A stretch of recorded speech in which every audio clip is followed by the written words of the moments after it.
It's my great honor to be invited by IAMCR Media Education Research Section to share some of our Asia-focused research here. I remember when Davina extended this very kind invitation, I wanted to talk about something else because I thought that topic was more universal and may relate to the rest of the world better. But you know what? Davina, Michael, and the MER leadership told me this. They wanted to hear about my research rooted or embedded in the context of Asia. I really very appreciate this gesture.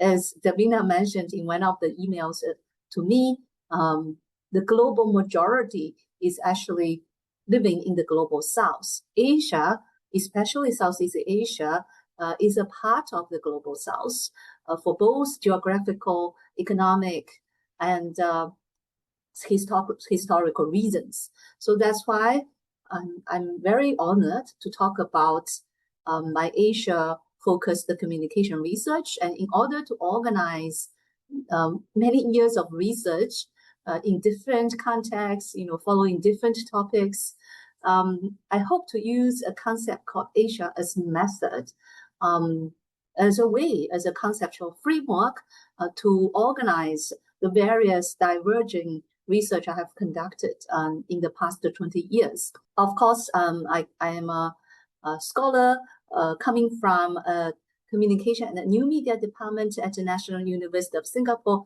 That's why I also decided to attach, a definition, a defining time framework, a digital age following this particular concept. IAMCR this year is held in Singapore, Asia, a part of Asia. If you look at the history of IAMCR, the Asian component of this story has always been quite significant, has always been there.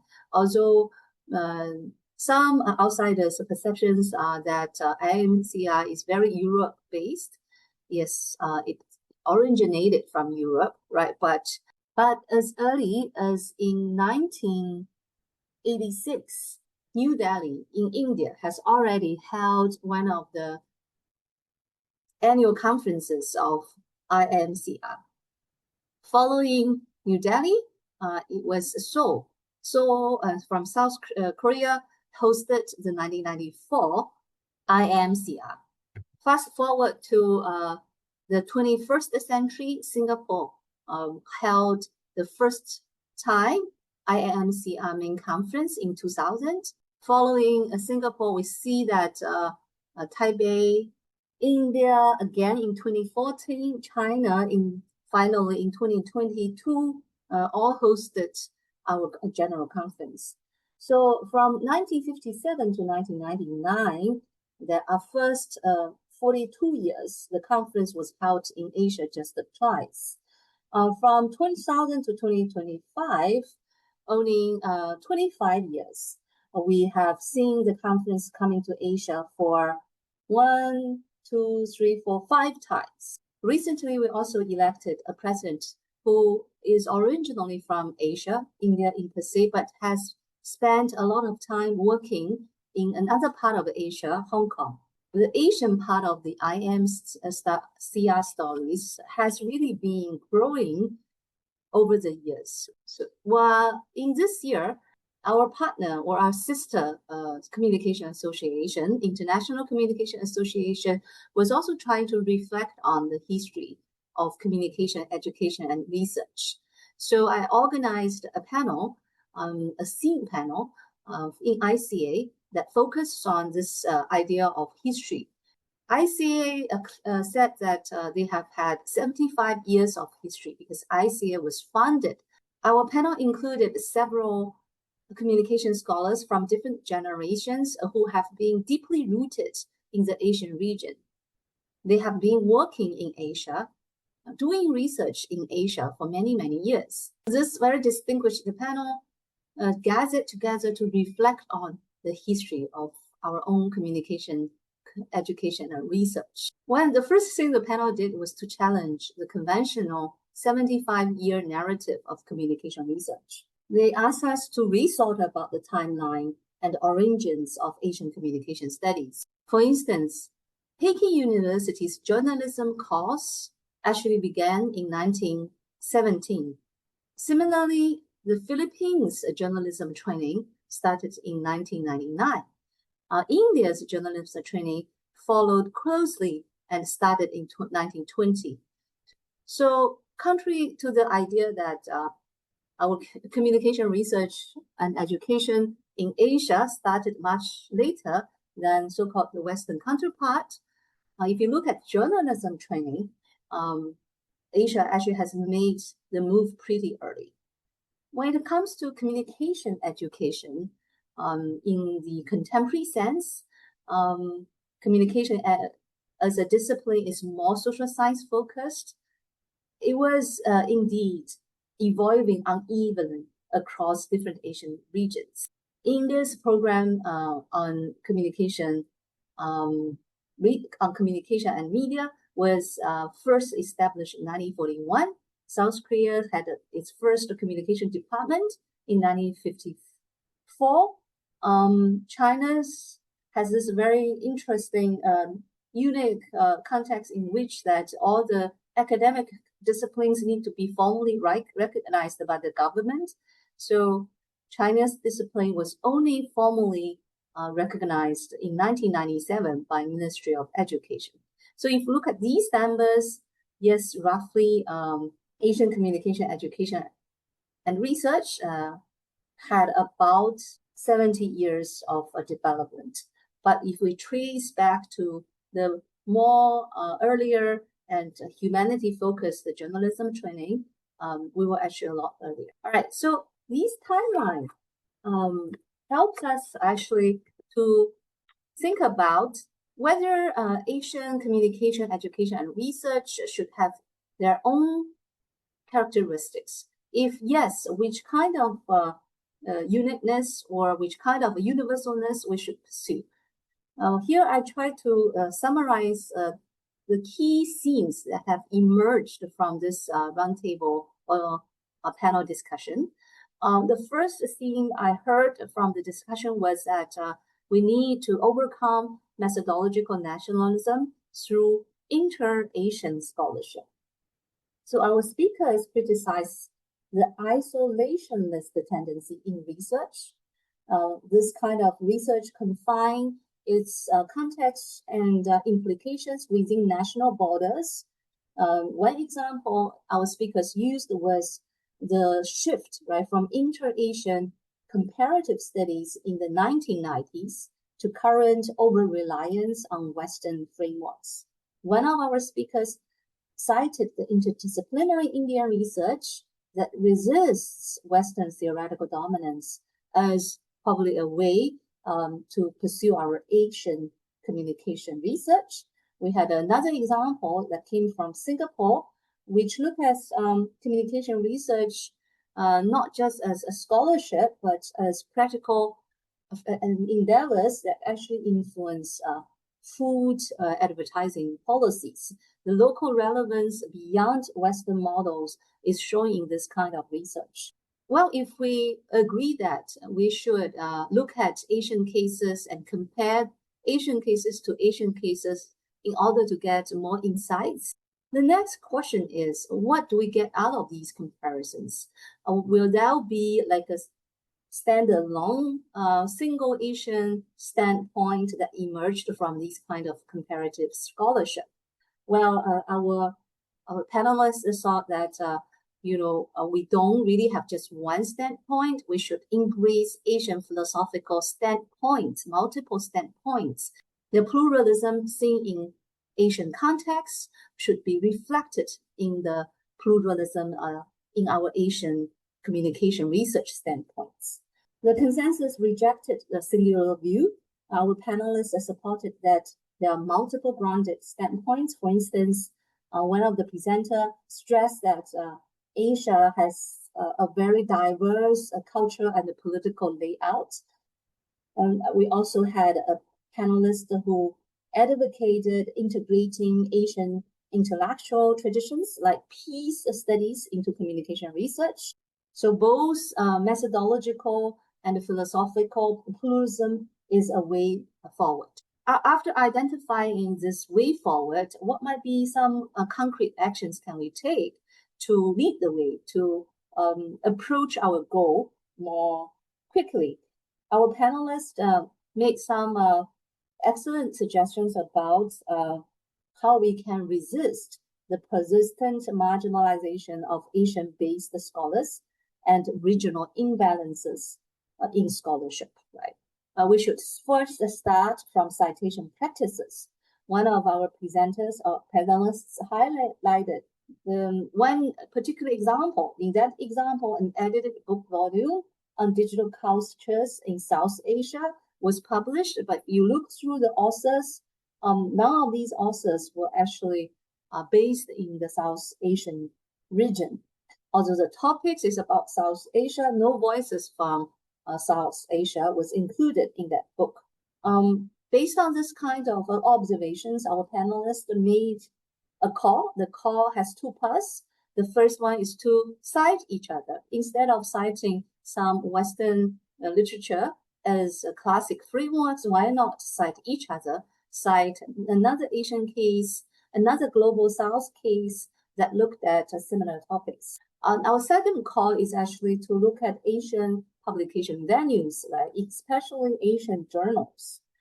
There is a suggestion to say that Asian journals should be more open to a qualitative research which center or foreground content, so that the context of Asia is no longer a limitation but an advantage. I think I have shared with you some of the key thoughts or key points shared by the leading Asian communication researchers right now.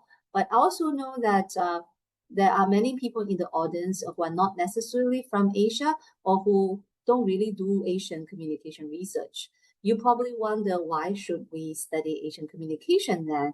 How can I benefit from this group of scholarship? My answer to this question is actually very old-fashioned. I'm not the first one who attempts to use Asia as method. When we say Asia as method, a method is a way of knowing. A method brings us knowledge. So studying Asia is a way of knowing the world. Studying Asia is a way to bring knowledge to the person who studies it. Asia as method is a concept first proposed by a Taiwan-based sociologist or culture studies scholar, Chen Guangxing, right? Chen Guangxing wrote this book called Asia as Method. In his book, he advocated using Asia as a method to compare Asian cases to other Asian cases. He emphasized that this comparison might be more meaningful than comparing an Asian case to an American case, for instance, because Asian cases may share similar historical trajectories, developmental stages, and political economic contexts. So that's his idea of Asia as method. I want to backtrack a little bit by saying that Asia as method is not Chen Guangxing's invention. He took inspiration from a sinologist, a Japanese sinologist called Mizoguchi Yuzu. This gentleman here, Mizoguchi Yuzu, as early as in the post-World War II years, proposed the concept of China as method. He is a sinologist, so he studies extensively Chinese philosophy, Chinese society, Chinese political economy, but he wasn't just trying to become a China expert. To him, studying China has some other goals.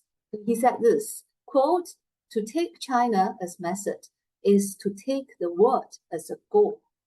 He said that the reason why he wanted to study China was to figure out alternative modernization paths or trajectories for Japan. He is using China as a method to inform Japan's own development. So that line of thought was shared in Asia as method. Recently, we also have seen further developments of this line of concept. we have saw a Cambridge Elements book that looks at global China as method. So the authors also argue that by studying global China, we are able to understand the globalization trend we see in the world. In their book, they emphasize that we shouldn't look at China as an exceptional case, as an isolated case different from everyone else in the world. Instead, China has lots of global connections. They are connected to the world in many different ways. And these connections actually allow China to also have influence on the other parts of in the world. That's why global China should be the way we look at China, and studying these global connections, right, will also help us to understand how the world is evolving. That's why global China can be used as a method. Well, I personally wrote a very short essay recently, published in Global Media in China. In my essay, I proposed a concept or an idea called Chineseness as method. So again, the idea is the same. We want to use Chineseness as a way of knowing, but Chineseness here refers to identity work. Why this is Chinese, this is not Chinese, it's a way of presenting, perceiving, and even rejecting a certain type of identity. So I argue that by studying Chineseness, by studying how this particular identity work is being produced, helps someone to understand themselves. I heard that there are also upcoming new concepts such as queer Asia as method that has been published in some other journals as well. I really look forward to reading these new ideas as well. But that's basically a quick review about Asia as method and how Asia as method can serve as an answer to the question why we should study Asia. Now I want to move on towards another study. I just want to use this study to illustrate that some kind of concepts that emerge from a local context might be useful for other contexts as well. So the context here I'm talking about is Singapore's creator industry.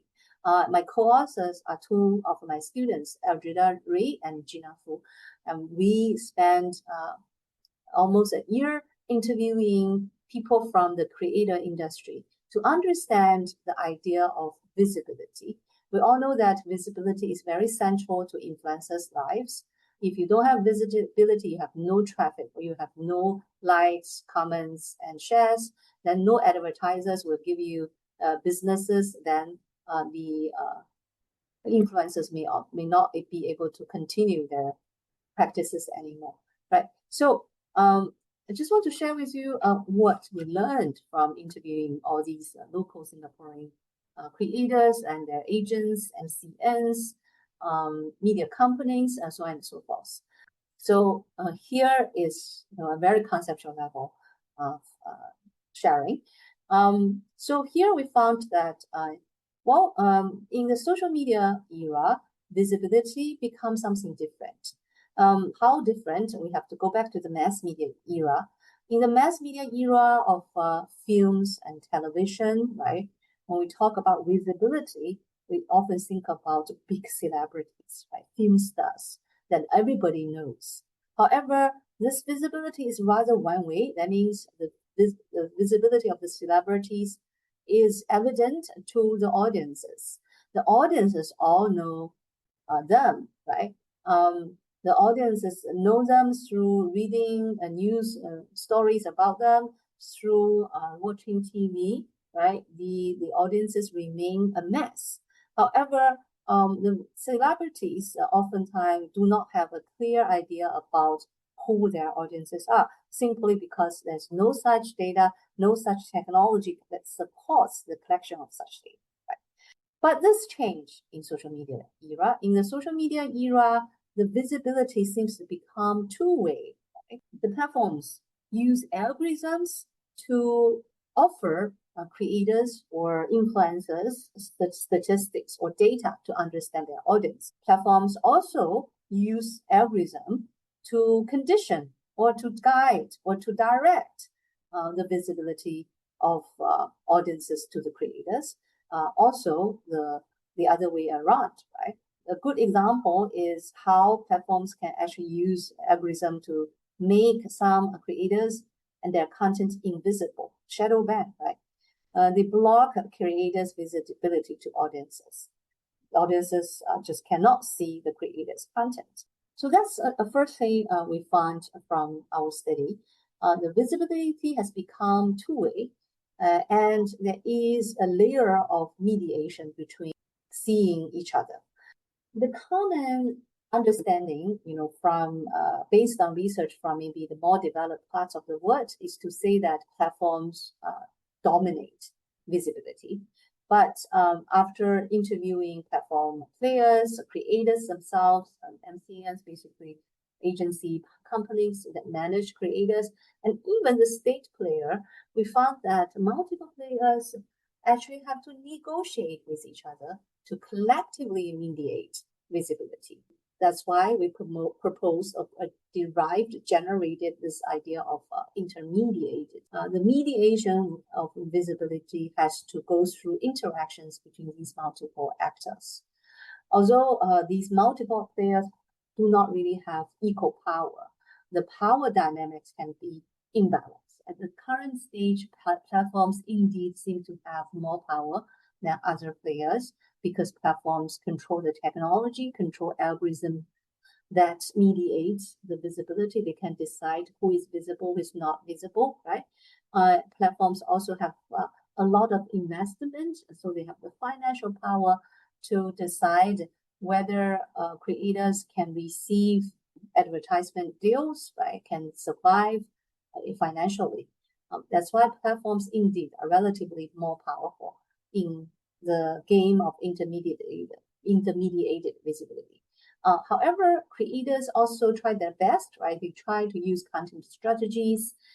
They try to publish their contents not just on one platform, but on multiple platforms to make sure that they won't be banned by just one platform and become totally invisible.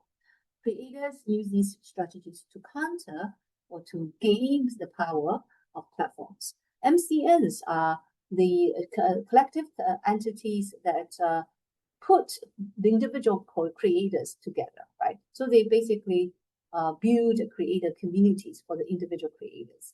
In the case of the Singaporean MCN we interviewed, we studied, the MCNs were part of a state-sponsored media system, so they have very close partnership with the government.